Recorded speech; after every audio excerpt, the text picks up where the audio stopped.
Hello and welcome. As every week, we are going to talk about some of most shorted stocks. Be sure to subscribe and drop your comments. Now, let's dive in. Okay, let's talk about Novavax, one of the most polarizing stocks on the market right now. So how did we get here? Well, the data shows a company at a crossroads, a real battleground for investors. You see, the bears are betting big, and it all comes down to one single massive risk. That's how much Novavax might owe Gavi, the Vaccine Alliance, in a huge legal fight. And a loss here? Well, for a company with sales already dropping, it could be an existential threat. On top of that legal risk, the core business itself is showing some pretty serious cracks. So how are investors playing this? The data reveals some extraordinary conviction from short sellers. I mean, just look at this. Novavax is getting shorted at more than double the rate of its peers. This means the bears are focused on Novavax specifically, not just the whole biotech sector. And get this, on some days, over half the trading in private exchanges is people shorting the stock. But here's the twist. This huge, crowded bet could be incredibly dangerous for the shorts themselves. It all comes down to a metric called days to cover.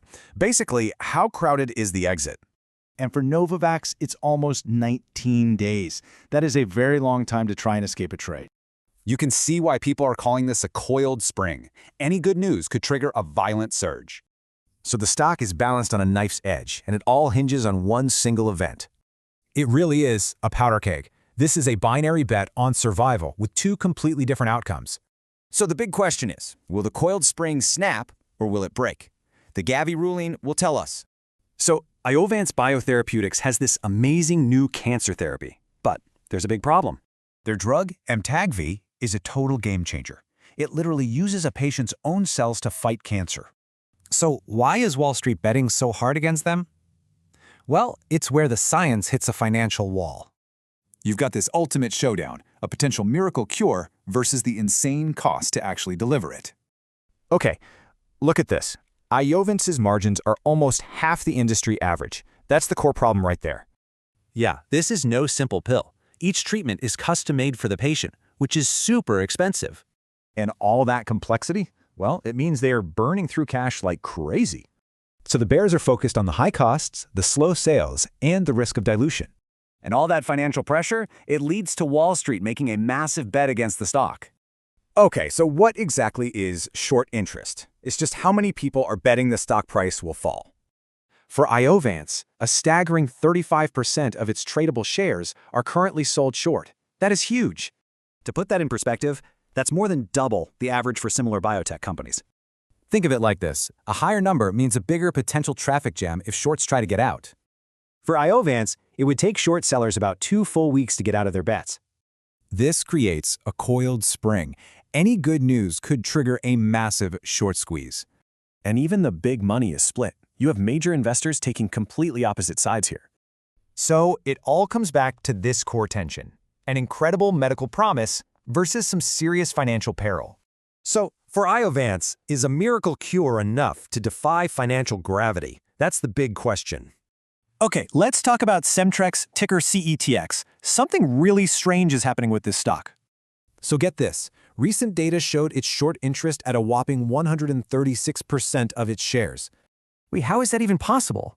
How can you short more shares than exists? Let's find out. The first clue is a major red flag for any struggling company, the reverse stock split. Basically, they do this to pump up a collapsing stock price, usually just to avoid getting delisted. And Cemtrex didn't just do it once. They did a 1-for-35 split, then another one. So did it work? Nope.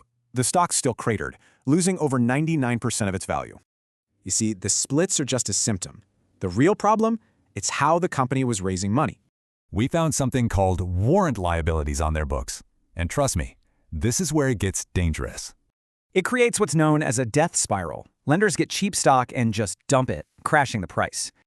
Now, a lot of this selling isn't even on the public market. It's happening off exchange. Just look at this. On one single day, over 61% of that volume was short selling. That's wild. That number is a huge giveaway. It points to a massive, hidden supply of shares flooding the market. Analysts have a name for this, a dilution machine, and that's exactly what this looks like. Okay, let's circle back. What about that impossible 136% number we started with? Well, turns out it was just a data glitch. The reverse split temporarily messed up all the math. But that glitch pointed us to the real story. These are all huge warning signs to look for. So it really makes you wonder, is this whole thing a bug in the system or is it a feature? Okay, let's talk about CleanSpark. It's a huge Bitcoin miner, but there's a really wild story here. It's become this massive battleground stock for investors. So the big question is, why? Well, to really get it, you got to start with the bear case. It seems pretty straightforward. To fund its crazy expansion, the company raised over $1 billion by issuing new stock. So the bears are pointing to higher costs, shareholder dilution, and this kind of weird pivot into AI. And get this, a massive 1/3 of the company's stock is sold short. That's a huge bet against it. But this is not your typical short squeeze setup. Not at all. The way this stock trades changes everything. See, CleanSpark is what you call a high-velocity stock. We're talking enormous daily volume. And this is the key. Shorts can get in and out of their positions in just a couple of days. All this liquidity means it's more of a trader's playground, not a classic short trap. But you know, the real risk here? It actually has very little to do with the price of Bitcoin. It's hidden deep inside the market's plumbing, a signal that most investors are totally missing. To find it, you have to know about something called the Reg SHO threshold list. Basically, this list flags securities when the system itself is under a lot of strain. And here's the twist. The warning signal wasn't even for CleanSpark's stock itself. Nope, it was for its leveraged ETF, the fund that tracks CleanSpark with the ticker CLSX. So what's that mean? It means the system for handling these leveraged bets might be breaking down. And that creates this classic tail wags the dog situation for the actual stock. So issues in this derivative could spill over and cause some serious chaos for CleanSpark. Which leaves us with a critical question. When the plumbing gets clogged, does the ETF's problem become the stock's crisis? You probably know Lovesac for its innovative furniture, a real direct-to-consumer success story. But what you might not know is that big investors are betting millions against them. So let's look at why this brand is under attack and where the cracks are showing. It all kicked off with their Q3 earnings report, and wow, was it a disappointment. Yeah, their net loss for the quarter, way worse than Wall Street even thought possible. But honestly, the loss isn't even the biggest problem. It's how they're making money now. See, their showroom sales were actually up, but their profitable online sales, they totally collapsed.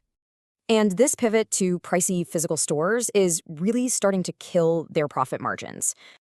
Okay, so how are investors actually acting on this? Let's get into the mechanics. It's all about something called short selling, basically a bet that the stock is gonna drop. And for Lovesac, it's a huge bet. A whopping 27% of its available stock is shorted. That is a massive red flag. It shows big money investors are seriously bearish on the stock. And what's really wild is that a lot of this is happening totally behind the scenes. We're talking about dark pools, private exchanges where big institutions trade in secret. Get this, on some days, almost half of the dark pool trading in Lovesac was short selling. So you've got this intense hidden selling pressure, and it's creating a very dangerous trap. To really get what's going on, you need to know about a metric called days to cover. For Lovesac, it could take short sellers up to 13 whole days just to exit their positions. And that's the key. They're trapped. They can't just sell and run without causing a frenzy. This whole setup creates the perfect storm for something called a short squeeze. Just one piece of good news could force all those sellers to buy back in, sending the price skyrocketing. So you have this powder keg. The big question is Lovesac about to unravel or explode?